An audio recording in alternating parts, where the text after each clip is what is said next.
Hello, students. In this session, we will discuss the introduction of the topic Chola Empire. So, let us have a review of the topic which we have already discussed. You know that Indian history is divided into ancient Indian history, medieval Indian history, and modern Indian history. In ancient Indian history, we began the chapters with Harappan civilization. We studied in Harappan civilization about the sources of Harappan civilization like Great Bath, seals, dancing girl, Mohenjo-daro, a number of artifacts and objects which are collected from different sites of Harappan civilization, which provided the information about Harappan civilization like towning plan, about their sanitation, their skills. All these we studied about Harappan civilization. Then we discussed about Aryans, about Vedic age. Vedic age was established by Aryans who came from Central Asia. We learned that Vedic civilization divided into early Vedic period and later Vedic period, and we found that caste system emerged in Vedic period, in early Vedic period, that was based on occupation. But when you come to the later Vedic period, caste system became very rigid, and Brahmins and Kshatriyas took the supremacy of the society, and Shudras and Vaishyas were considered as the lower class people. They struggled a lot under the system. Then superstition emerged, child marriage emerged in the later Vedic period. Early Vedic period, society was very simple. But later Vedic period, all these changes. Okay, so the life of the common man became miserable due to the superstitions and rituals. Means it was become so compulsory for the people to perform even all kind of rituals. Why? Because Brahmins were misinterpreting the Vedas. Four Vedas we studied of literary works of Vedic period: Rig Veda, Yajur Veda, Samaveda, and Atharvaveda. And related to that, there are a number of works like what is that Ayurveda, branch of, isn't it, supplemental. We learned all that under allied Vedic literature like Vedangas, so many works. Then important what is that, epics, Ramayana and Mahabharata, all these are the important literary works of Vedic period. So Brahmins, no, actually these books were all written in Sanskrit language. Brahmins were only able to read all these, so they misinterpreted everything. So they took the advantage of the system. But it was at this time there emerged simple religion which gave lot of relief to the common man. So many people adopted those religions, which are that Jainism and Buddhism. We also learned about founders of Jainism and Buddhism. We learned about those religion like middle path, isn't it? Means I have made number of videos of all these chapters. Children, if you get time, go through all those video. Why? Because I have used live video to explain many things. So your understanding and learning will be more effective going through those videos. Okay, so all these, then after that we see that there emerge kingdoms like Mauryan Empire and Gupta Empire. So how the kingdoms, the kingship emerged in ancient India, for that we have to discuss about the metal. You see, Harappan civilization people started using bronze. The copper was the first metal to be discovered by man, but later on, mixing the tin and lead, he made bronze.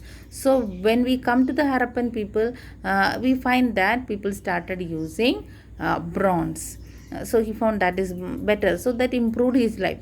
Again, when we come to the end of the early Vedic period, he discovered iron.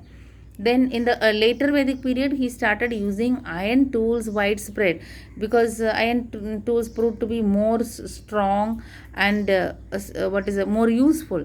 So they made number of tools and weapons and all using iron. Then they cleared the forest. So means thick forests were there. So once they learned to clear the forest, means their agriculture improved. So some people, even they started making weapons and tools and all, they became more powerful. So some people became rich in the society and powerful, and those men, they started maintaining their army. Once they became powerful, rich, and they had a huge army, they started invading the surrounding territories. once started invading the surrounding region. The person who invaded a huge territory and he expanded his ruleship, and there emerged kingdom. So this is how kingdom. So he declared himself as a king. So the areas which came under his territory, the territories which came under his region is considered as the kingdoms. Okay, this is how kingship emerged in ancient India. We learned that there are number of kingdoms were there. We learned that how Mauryan Empire was the one of the great empire which came into existence. Kingdom under Chandragupta Maurya he established. Then Bindusara, then Ashoka. Then we learned about Gupta Empire also, the important rulers like Chandragupta, Samudragupta. Then the last important ruler Chandragupta, Vikramaditya. All these are the about rulers and kingdom and all. Okay. So this is how kingdom emerged in India. So kingship also we discuss. So then okay, with the Gupta Empire we put an end to the learning of ancient history. Now we have to move towards the medieval Indian history. Okay, so when you study about medieval Indian history, children, first we go to South Indian history. You see, we are studying about North Indian history. That means all these are about Harappan civilization, then Vedic period, Buddhism, Jainism. The map work we studied, all these are confined to only North India. Okay, Harappan civilization in the western part of river Indus and all. Then Vedic civilization, they move towards the river Ganga and its tributaries. All these are the foothills of Himalaya. And the region of Bihar, Uttar Pradesh, Madhya Pradesh, all these region it spread to Kashmir, then Gujarat, all these. But what about South Indian history? Because when all these events took place in North India, and South Indian history was something different. So we should, if you want to study about Indian history, not only South Indian, North Indian history, we have to also discuss something about South Indian history. So we will also see Sangam age, that was there in the first semester portion. Sangam age, we learned Sangam literature are the main source of ancient South Indian history.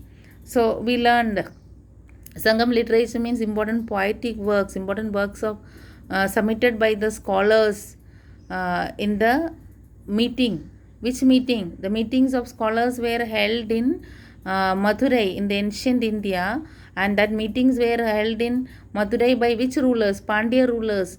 So in that meeting, scholars every year they held a meeting. So that meeting is called confluence, or we can say Sangam. In South Indian language, Tamil language, the meeting is termed as Sangam. So the literature, the works which are produced in the Sangam or in the meeting are known as Sangam literature. So it is from that Sangam literature we get important information about South Indian history, because there are number of sources, but people did not give much interest in studying South Indian history. So presently many scholars are trying hard to reveal the South Indian history. So they are mainly depending upon Sangam literature. In future there may be some other sources also can be produced by the historians. So Sangam literature, we only learned about introduction of Sangam literature. Then megaliths means archaeological sources like burial sites of ancient South Indian. So they are depending upon studying all that detail. They reveal the history of South India. Okay, but we have not learned anything in detail about South Indian history, and the terms and all, being North Indian, it will be hard for you to go through also. Anyway, the board has reduced all the syllabus. You are not studying about Sangam age. You only study about the sources of Sangam age. Sangam age means what? Ancient South Indian history. Now, we are going to directly study about medieval South Indian history. Okay, further we will be studying, we are going to concentrate only on medieval Indian history. So before studying the medieval Indian history, we start with medieval South India. Then we will study about medieval North India. Okay, medieval South India, when we study about Chola Empire, and medieval North India, when we study about Delhi Sultanate and what is that, Mughal period. Okay, medieval Indian history means South India, who ruled, Chola rulers, and North India, The first, it was ruled by Delhi Sultanate, Muslim rulers. When we come to medieval period in North India, you can say Muslims came to the power. So Delhi Sultanate, then after the period of Delhi Sultanate, Mughal rulers came to the power. So we'll be discussing about the medieval history in further chapters of history lessons.